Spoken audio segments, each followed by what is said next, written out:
आज का युवा हो, लड़का हो, लड़की हो, पढ़ा लिखा हो, वो लोग गलतियां कहां करते हैं? यही गलतियां करते हैं। पैसे आए, बर्बाद कर दिया, उड़ा दिया, बचा के नहीं रखा, कल की प्लानिंग नहीं कर पाए, अपने लिए घर नहीं बना पाए, अपने लिए दुकान नहीं बना पाए, अपने लिए बिजनेस नहीं खड़ा कर पाए, अपने आगे के रास्ते क्लियर नहीं कर पाए, दिखावे में जीते रहे, कर्जा ले लेके गाड़ियों में घूमते रहे, कर्जा ले लेके बंगला बनाते रहे, बाद में कुड़की हो गई, बैंक वाले ने ले लिया। क्या समझदारी है? हमारे बुजुर्गों ने इस पर एक कहावत कही है, कहो तो बता दूं। जितना चादर हो उतना पैर पसारो। क्या मतलब हुआ? संसार में सबसे सुखी वही है जिसके सिर पे कर्जा। बोलो ये बात। चलो अब आप लोगों से मैं ये पूछ रहा हूं, ये बात सही है कि गलत है? आज चैन की नींद उसे आती है साहब जिसके ऊपर कर्जा नहीं है। जिसके सिर पे कर्जा है वो रात को ठीक से सो नहीं पा रहा है, शांति नहीं है, टेंशन है, ना सो पा रहा। जब सो नहीं पाएगा तो खा नहीं पाएगा ठीक से, उसे स्वाद नहीं आ रहा है। तुम्हारे घर में जो भोजन बनता है, दाल चावल सब्जी रोटी, वही भोजन किसी भूखे को खवाना, कहेगा वाह माँ क्या बनाया तुमने, क्या स्वाद है। और वही भोजन तुम अपने पति को, अपने ससुर को खवाओ तो कहते हैं इसमें ये नहीं है, वो नहीं है। क्यों? भोजन में कमी नहीं है, खोपड़ी में कमी है, टेंशन है, यहां पर टेंशन है, परेशान है यहां से। इसलिए 17 तिगड़म चल रहे हैं ना, इसलिए उसका ध्यान भोजन में नहीं है, स्वाद मिल ही नहीं रहा है। समझो ना। एक बात बताओ, जब आपको सर्दी हो जाती है तब भोजन का स्वाद मिलता है? गंध आती है? कुछ सुंघाता है? शरीर क्या है? शरीर जितना हैप्पी रहता है, हम जितने प्रसन्न रहते हैं, उतना प्रकृति का आनंद लेते हैं। हमें चिड़ियों की चहक कब अच्छी लगती है? बोलो। जब हृदय प्रसन्न हो तो चिड़ियों का चहकना, बोलो मेरी मां, चिड़ियों का चहकना अच्छा लगता है। गिलहरी का खाना देखना, गिलहरी खाती ना घूस, गिलहरी को देखना अच्छा लगता है, मोर को देखना अच्छा लगता है, प्रकृति को देखना, आकाश को देखना, नदियों को देखना, समुद्र को देखना, गुलाब को देखना, वाह।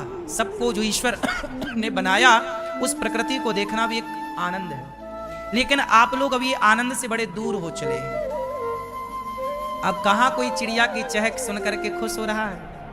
क्योंकि इतना तुमने कचरा भर लिया है, टेंशन, डिप्रेशन है, परेशानी है, तुम हार्ट अटैक आ रहा, मर रहे हो। जिंदगी तुम जिए कहां? तुम तो घिसटते रहे और मर गए अंत में। बोझा गधों की तरह ढोते रहे, ढोते रहे, ढोते रहे। गधों की तरह तुमने जीवन जिया है, बोझा लेकर जीवन जिया है, कर्जे पे कर्जे लदे हैं।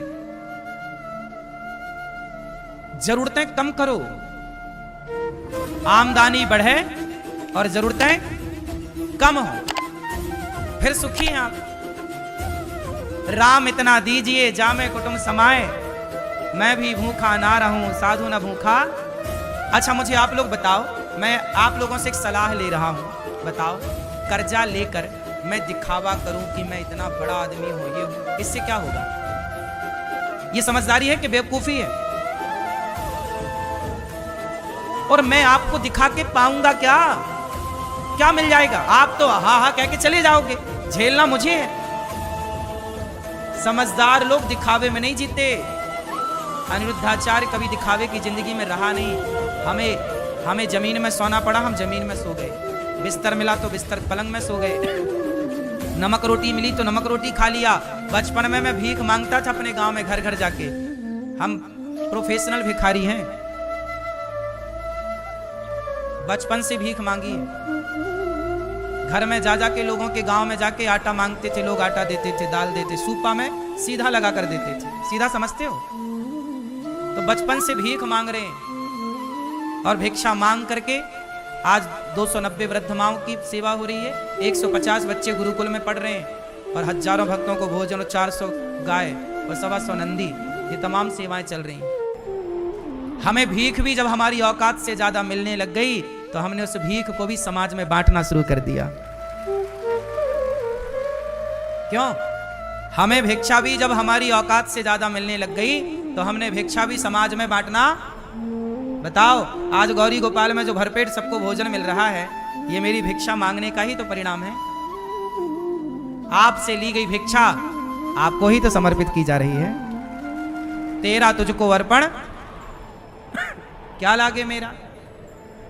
मेरी यात्रा जीवन की भीख मांगने से स्टार्ट हुई और आज इस यात्रा में आपके मध्य बैठकर ये बातें आपसे कर मैंने जीवन में जो अनुभव पाया है ना, तुम दुनिया की अच्छे से अच्छी यूनिवर्सिटी में चले जाओ, उस यूनिवर्सिटी में पढ़ के आना, पूरी डिग्रियां पाना और फिर मेरे साथ बैठना 7 दिन में तुम्हें जो मैं पढ़ा सकता हूं ना, दुनिया का कोई कॉलेज कोई यूनिवर्सिटी तुम्हें नहीं पढ़ा सकती।